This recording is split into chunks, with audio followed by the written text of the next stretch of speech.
To quicken stealth, to being agile on the battlefield, today we were looking at the submachine gun, the MP5. What's going on, all you Ghost Recon Wildlands fans? I'm Predictable60 here, bringing you guys the next gun review in Ghost Recon Wildlands. Now this video will be talking about the submachine gun, the MP5, and this is the gun literally broken down into all the parts that you can customize with it. I think this is actually going to be something that's very cool for a lot of players to use, just for the simple fact that this is something that you really don't get to customize too much of in any other game, and in this game you actually get to do a decent bit of things with this weapon. And this is actually one of my more favorite styles of the MP5 because it actually has a more tactical look to it. It's not too big, it's not too small in my opinion, and it's just something that will allow you to be very agile on the play field, on the battlefield I guess, and it would allow you to actually utilize the entire atmosphere to the best of your advantage. With using the MP5 in this game, you can pretty much take advantage of your entire surroundings and actually use them in your favor, because with this weapon, it's actually very versatile. It actually, you can pretty much use any scope on here.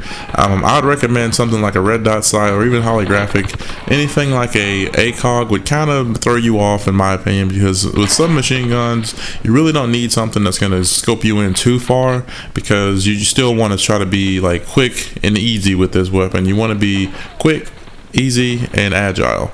So just something to make sure that you have a better playtime with this weapon. I would recommend something that doesn't scope you in too much. There are other red dot sights in this game instead of just the red dot sight itself. You guys know who I'm talking about, who play a lot of shooters. You see this type of red dot sight right here is your average red dot sight, which is probably one of my favorite red dot sights in any game that has it.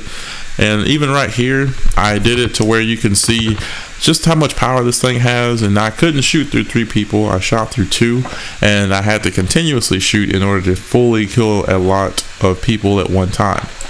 Now, if you're wanting to run in and do a stealth op mission, this is a very good weapon for that, because like I said, it's something that you can utilize, especially with having a silencer on it. This weapon allows you to pop up real quick and just shoot what you need to shoot and then pop back down. Then if you're taking too much fire, and then that way you won't actually have to deal with too much of a hassle trying to be all slow with reloading and trying to, you know, get the target out of the way. So I mean, of course this weapon is a submachine gun, so you don't have too far of range on here.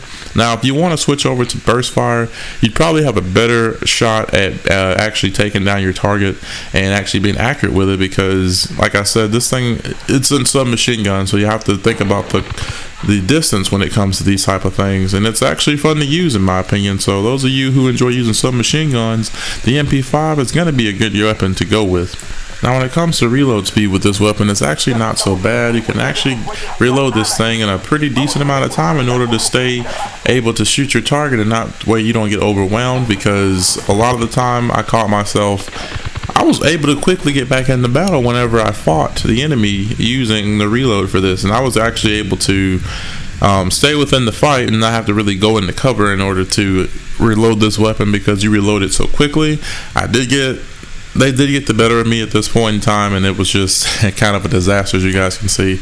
I had 2 people from 2 different angles, and me not paying attention, I ended up losing my ground and ended up dying, or going down at least. I'm glad they actually did that to where you don't die in this game. You actually just go down and your teammates have a chance of picking you up.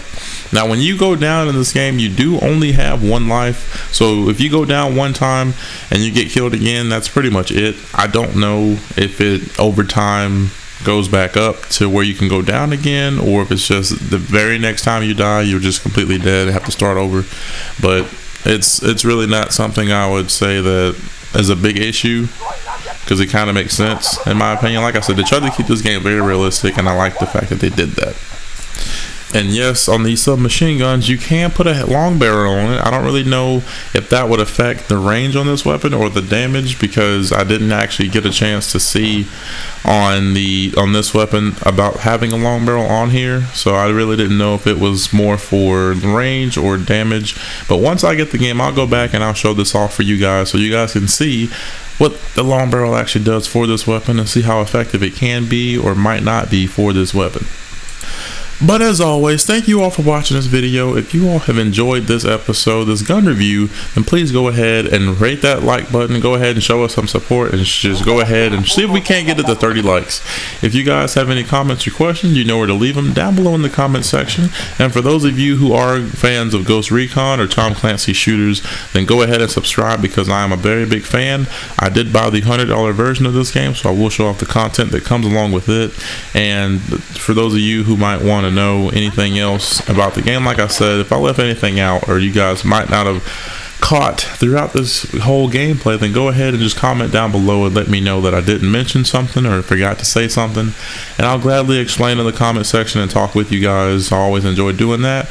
But until next time, guys, this has been your broadcast. Unpredictable is